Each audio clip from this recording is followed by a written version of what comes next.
Primeira Crônicas, capítulo 11. Davi é ungido rei de Israel.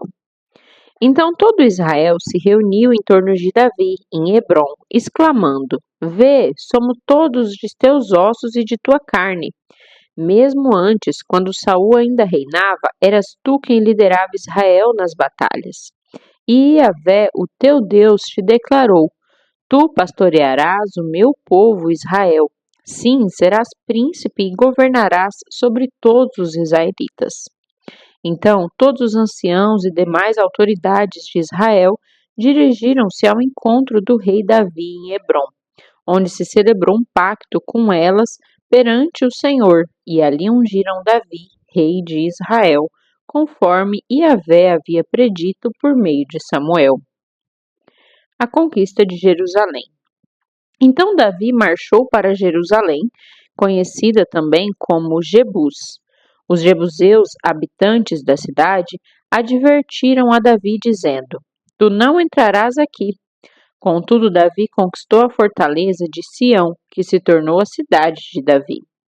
Naquele dia, Davi anunciou: Quem ferir primeiro os jebuseus será o primeiro comandante. E Joabe, filho de Zeruia, conseguiu o privilégio de tornar-se comandante porque foi o primeiro a atingir aqueles inimigos. Então, o rei Davi passou a morar nessa cidade fortificada e por este motivo ela foi chamada de Cidade de Davi. Ele reconstruiu a cidade ao redor da fortaleza, desde o aterro, chamado Milo, até os muros ao redor, e Joabe reformou todo o restante da cidade. Davi tornava-se cada dia mais forte e respeitado, porquanto Yahvé, o Senhor dos Exércitos, estava com ele. Os ilustres guerreiros de Davi. Eis os chefes dos valentes soldados de Davi, que em cooperação com todo o povo de Israel deram um grande apoio para estender o seu reinado a todo o país, conforme Yahvé, o Senhor, havia prometido em sua palavra. Esta, portanto, é a lista desses homens ilustres. Jazobeão, um Acmonita, chefe dos oficiais, chamado de o Capitão dos 30, o qual matou em uma mesma batalha 300 homens, manejando extraordinariamente sua lança. Em seguida, Eleazar, filho de Dodô, de Aoi, um dos 3 principais guerreiros de Davi. Ele esteve com Davi na plantação de cevada de Pas-damim, onde os filisteus se reuniram para a guerra.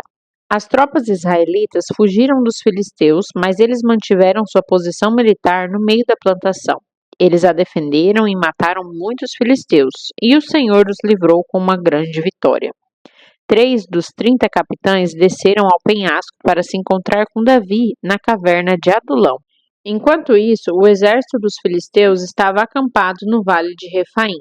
Estando o rei Davi nesse esconderijo fortificado e o destacamento filisteu na cidade de Belém, Davi teve um desejo e exclamou: Quem me dera beber água do poço de Belém, que está perto da porta da cidade?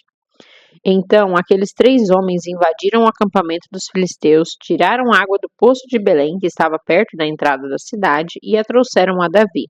Porém, Davi não se sentiu digno de beber sozinho, e a derramou como oferta diante do Senhor, e declarou: Ó meu Deus, eu jamais faria tal coisa. Poderia eu beber o sangue destes homens valorosos? Eles arriscaram a vida para trazer esta água para mim, de maneira que não a quis beber. Assim procederam aqueles 3 guerreiros. Abissai, irmão de Joabe, era o chefe do batalhão dos 30. Manejando com perícia sua lança, enfrentou 300 homens e os matou, tornando-se famoso como os 3. Ele foi honrado 2 vezes mais do que todos os guerreiros do batalhão dos 30 e foi promovido a chefe deles. Mas nunca se igualou aos 3 primeiros e ilustres guerreiros do rei. E havia também o guerreiro Benaia, filho de Joiada, natural de Cabzeel, guerreiro de grandes feitos. Ele matou os 2 filhos de Ariel de Moabe. Depois desceu e matou um leão numa caverna, na estação das neves. Matou também um soldado egípcio de 2 metros e 25 centímetros de altura. Ainda que o egípcio manejasse uma grande lança de guerra que mais parecia uma lançadeira de tecelão, Benaia o enfrentou munido apenas de um cajado. Conseguiu arrancar a lança das mãos do egípcio e com ela o matou. Por haver realizado tais feitos notáveis, Benaia, filho de Joiada, tornou-se igualmente famoso como os 3 ilustres guerreiros do rei. Dos 30, ele era o mais famoso. Todavia, também não se igualou em valor aos 3 primeiros, e Davi o promoveu ao comando de sua guarda pessoal. Os outros valorosos guerreiros do exército foram Azael, irmão de Joabe, Elanã, filho de Dodô, de Belém, Samote de Aror, Eles de Pelom, Ira, filho de Iques, de Tecoa, Abiezer, de Anatote, Sibecai, de Uzate, Ilai, de Aoi, Marai, de Natofate, Elede, filho de Baaná, e Natofate, Itai, filho de Ribai, de Gibeá, de Benjamim, Benaia, de Piratom, Urai, dos ribeiros de Gaás, Abiel, de Arbate, Asmavete, de Baurim, Eliaba, de Salbom, os filhos de Azem, de Gizom, Jonatas, filho de Sage, de Arar, Aião, filho de Sacar, de Arar, Elifal, filho de Ur, Éfer, de Mequerate, Aias, de Pelom, Esru, de Carmelo, Naarai, filho de Esbai, Joel, irmão de Natã, Milbar, filho de Agri, o amonita Zeleque, Naarai, de Berote, escudeiro de Joabe, filho de Zeruia, Ira e Garebe, de Jatir, Urias, o Itita, Zabade, filho de Alai, Adina, filho de Cisa, de Ruben, notável líder dos Rubenitas e do batalhão dos 30. Anã, filho de Maacá, Josafá, de Mitene, Uzia, de Asterote, Samá e Jeiel, filhos de Orão, de Aroer, Gediael, filho de Sinri, seu irmão Joá, de Tis, Eliel, de Maave, Jeribal e Josavias, filhos de Eunaão, Itma, um moabita, e Eliel, Obed e Jaaziel, de Mesoba. 1 Crônicas, capítulo 12. Os primeiros seguidores de Davi. Esta é a lista dos primeiros seguidores de Davi que se juntaram a ele em Ziclag, onde se escondia de Saul, filho de Quis. Eles estavam entre os combatentes que o ajudaram na guerra. Eram hábeis no uso do arco e flecha, bem como na arte de atirar pedras com a funda, tanto com a mão direita como a esquerda. Pertenciam à tribo de Benjamim e eram parentes de Saul. Aiezer, o líder deles, e Joás, filho de Semaá, de Gibeá, Gesiel e Pelete, filhos de Asmavete, Beraca, Jeú de Anatote e Ismaías de Gibeon, um valoroso militar do batalhão dos 30 e chefe deles. Jeremias, Jaaziel, Joanã, Josabade de Gederate, Eluzai, Jeremote, Bealias, Semarias e Cefatias de Arufe.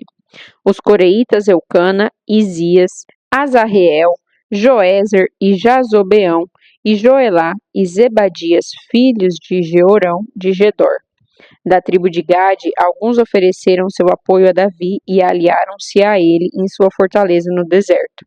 Eram guerreiros corajosos e treinados nas artes militares, que sabiam manejar com destreza o escudo e a lança.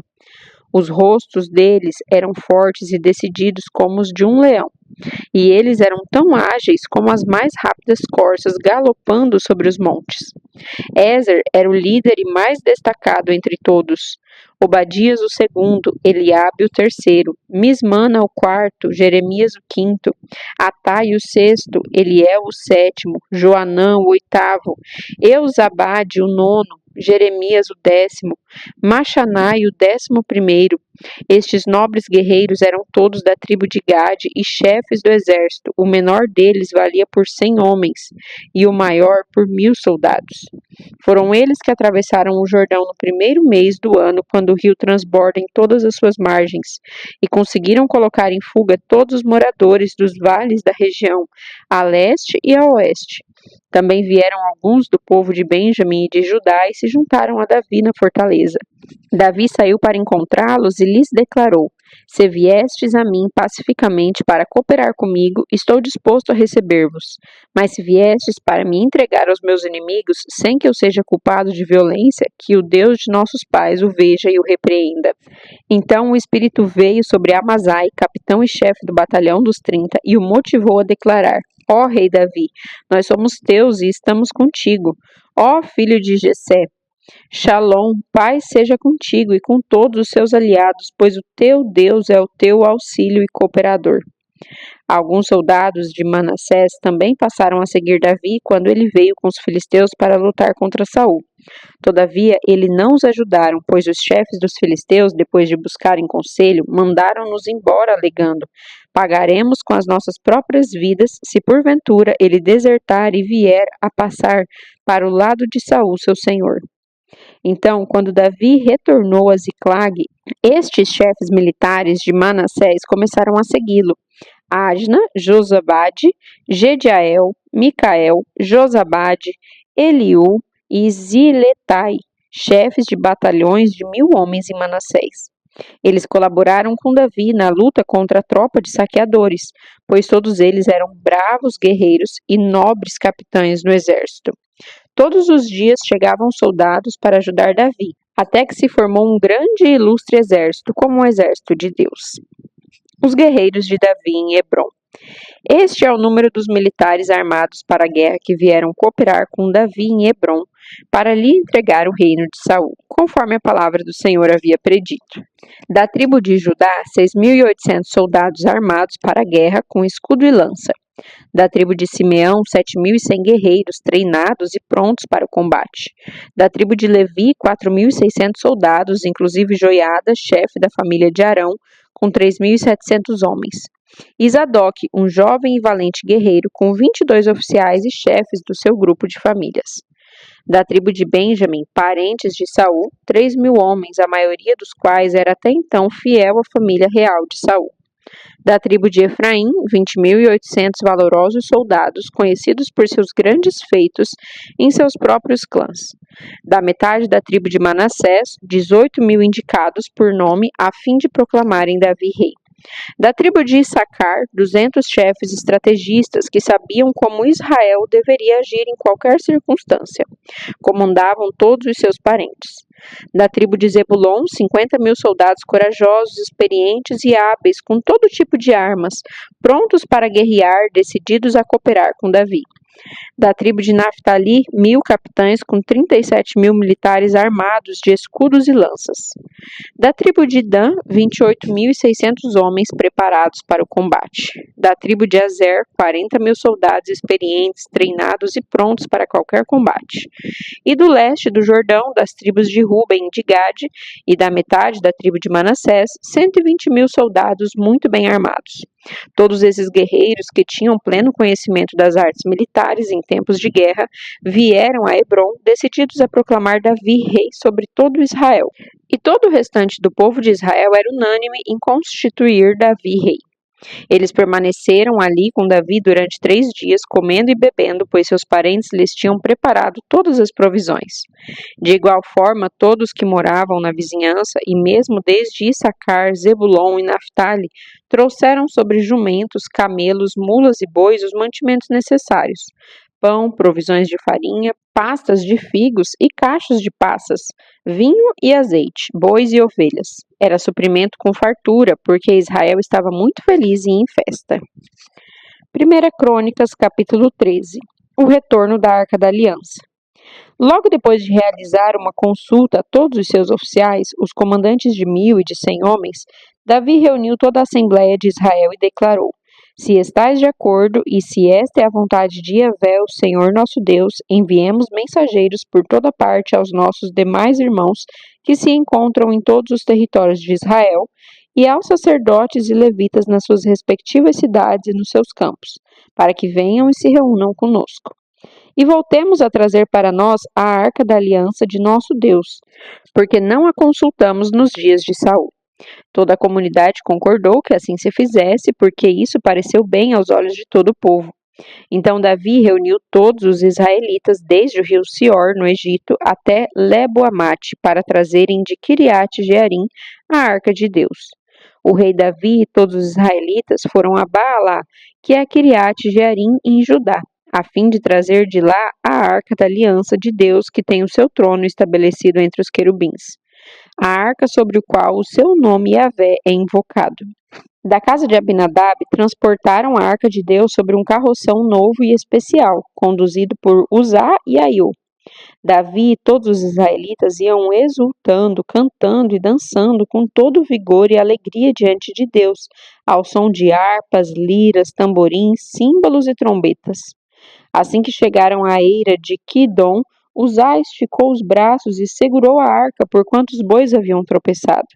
Naquele mesmo instante, a ira de Yahvé acendeu-se contra Uzá, e ele o feriu por ter tocado na arca sagrada. Uzá morreu ali mesmo, diante de Deus e do povo. Davi ficou contrariado, porque o Senhor, em sua ira, havia fulminado seu companheiro Uzá. E até os nossos dias, aquele local é conhecido como a punição de Uzá. Naquele dia, Davi sentiu grande medo de Deus e se questionou: ora, desse modo, como poderei transportar a arca de Deus? Sendo assim, não trouxe a arca para a cidade de Davi, mas a deixou na casa de Obed-edom, o geteu. Então a arca de Deus permaneceu durante 3 meses sob os cuidados da família de Obed-edom em sua própria casa. E Yahvé abençoou a família de Obed-edom e fez prosperar toda a sua propriedade.